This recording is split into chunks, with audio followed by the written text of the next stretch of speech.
Good morning students, this is your social science class. Today we are going to discuss the second chapter of geography, which is globe, latitudes and longitudes. This chapter is divided into 5 parts: introduction to the globe, latitudes, heat zones of the earth, longitudes, fifth is longitudes and time. What is globe? Globe is a true model of the earth, यानी actual में जो अर्थ की shape है, हमारे पास globe हम उसी size में और उसी शेप में देखते हैं। ये बहुत तरीके के हो सकते हैं, साइज़ में बड़े भी हो सकते हैं, छोटे भी हो सकते हैं, ये बैलून पर भी हो सकते हैं, पॉकेट में, आजकल तो पॉकेट में रखने वाले फोल्डिंग ग्लोब भी आने लगे हैं। तो ग्लोब जो है वो फिक्स नहीं होता है, it can be rotates the same way as a top spin. जैसे लट्टू घूमता है, टॉप स्पिन करता है, उसी तरीके से जो ग्लोब है वो भी स्पिन करता है। जैसे पॉटर का व्हील स्पिन करता है, ये उसी तरीके से स्पिन करता है। तो on the globe countries, continents and oceans are shown in their correct size.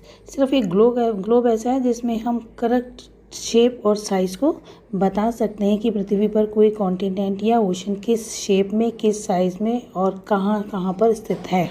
अर्थ पे किसी भी जगह को लोकेट करना, डिस्क्राइब करना, कोई एक पॉइंट बताना बड़ा मुश्किल है, क्योंकि ये इसकी स्फेरिकल शेप है। तो इसके लिए क्वेश्चन ये आता है कि हम किस तरीके से किसी भी जगह को ग्लोब पे लोकेट करें या बताएं। तो we need certain points on the reference and lines to find out the location of a place. अच्छा, जब आप ग्लोब को देखते हो तो उसके बीच में आप एक निडल जैसी या लोहे की छड़ जैसी देखते हो जिसके ऊपर वो घूमता है। एक्चुअल में ये एक इमेजिनरी लाइन है जो वाकई में अर्थ पर नहीं है, लेकिन जब हम ग्लोब को बनाते हैं तो हम उसके अंदर एक ये लोहे की नीडल जैसी ज़रूर डालते हैं जिसके ऊपर वो रोटेट करती है। क्योंकि अर्थ वाकई रोटेट कर रही है, लेकिन ऐसी कोई लाइन गिवन नहीं है, तो रोटेट करती है। तो हम अपनी कन्वीनियंस के लिए उसके बीच में एक ग्लोब जब बनाते हैं, मॉडल बनाते हैं, तो उसके बीच में एक लोहे की छड़ रख लेते हैं या एक नीडल डाल देते हैं जिस पे वो स्पिन करती है।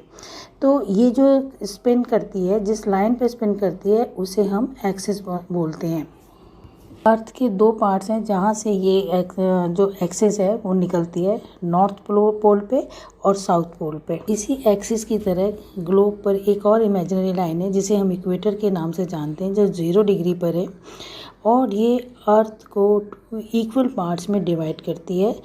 एक नॉर्दर्न पार्ट है और एक साउदर्न पार्ट है। The northern part is known as a northern hemisphere and southern part is known as a southern hemisphere. Both are equal halves. इसी प्रकार जो आपकी इक्वेटर है वो एक इमेजिनरी सर्कल है, और ये जितने भी पैरेलल्स हैं सारे के सारे इक्वेटर से पोल्स की तरफ जाते हैं, और इन्हीं पैरेलल्स को हम पैरेलल्स ऑफ लैटिट्यूड्स के नाम से जानते हैं। लैटिट्यूड्स जो हैं इन्हें हम डिग्री में मेज़र करते हैं। अर्थ क्योंकि स्फेरिकल शेप में है, इसलिए 360 डिग्री का सर्कल बनाती है। यदि हम इक्वेटर को जहाँ से मेज़र करते हैं वो 0 डिग्री से करते हैं। अर्थ के एक साइड का, नॉर्दर्न हेमिस्फीयर का यदि हम देखेंगे तो 1/4 हिस्सा जो है वो 90 डिग्री बनाता है। इस प्रकार 180 डिग्री का साउदर्न हेमिस्फीयर हो जाता है, हाफ है, और 180 डिग्री का नॉर्दर्न हेमिस्फीयर आ जाता है क्योंकि वो हाफ है। इस तरीके से 360 डिग्री जो है वो पूरे कंप्लीट हो जाते हैं। इक्वेटर के अलावा हमारे पास नॉर्थ पोल में और साउथ पोल में मिलाकर 4 इम्पॉर्टेंट पैरेलल्स ऑफ लैटिट्यूड्स हैं। एक है ट्रॉपिक ऑफ कैंसर जो कि 23.5 डिग्री नॉर्थ में है, ट्रॉपिक ऑफ कैंसर जो 23.5 डिग्री साउथ में है, आर्टिक सर्कल जो 66.5 डिग्री नॉर्थ में है, और एंटार्क्टिक सर्कल जो कि 66.5 डिग्री साउथ में है। यदि हम हीट जोन्स के हिसाब से अर्थ को देखें तो हम अर्थ को 3 हीट जोन्स में डिवाइड करते हैं। एक है टॉररिड जोन, टेम्परेट जोन और फ्रिजिड जोन।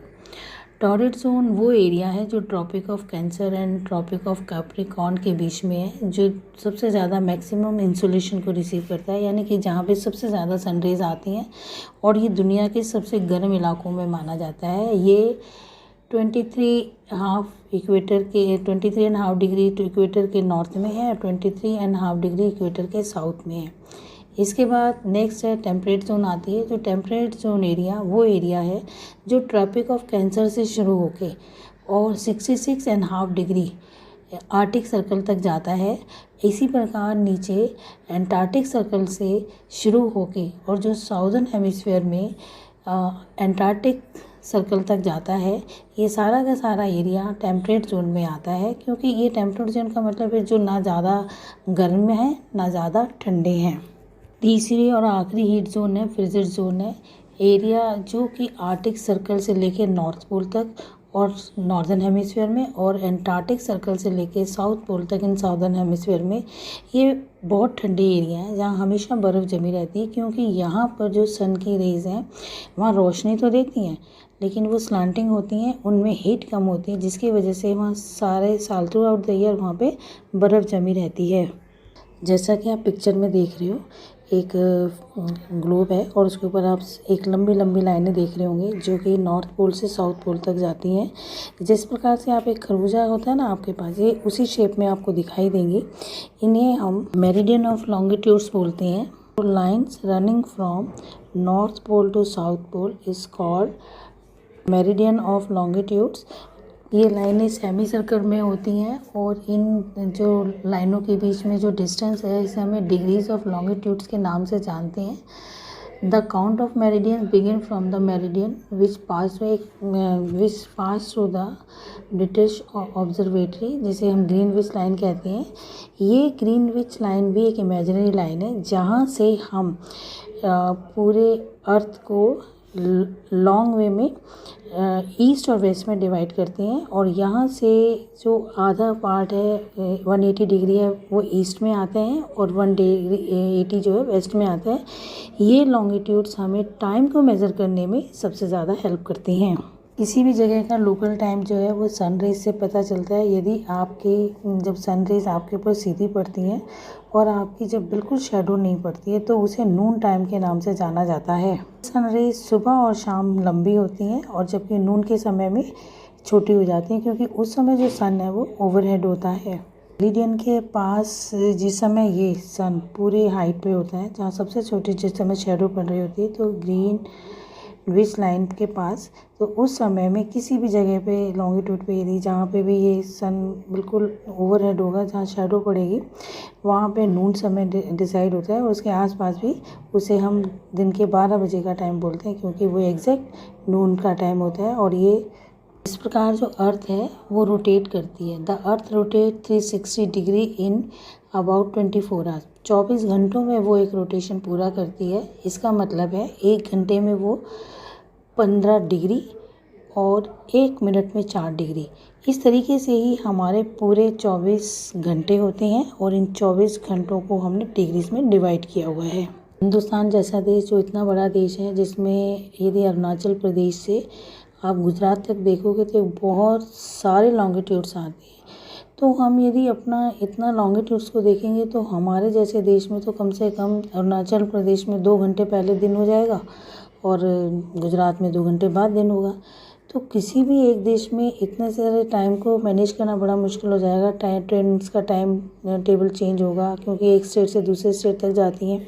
तो इस स्थिति से बचने के लिए हिंदुस्तान ने आपके 82.5 डिग्री लॉन्गिट्यूड, जो कि हमारा ईस्ट में है, मिर्ज़ापुर है, जहाँ से जिस समय हमने अपने टाइम को लिया हुआ है वो हमारा लोकल इंडियन स्टैंडर्ड टाइम है, जिससे हमारे देश की सारा टाइम टेबल चलता है।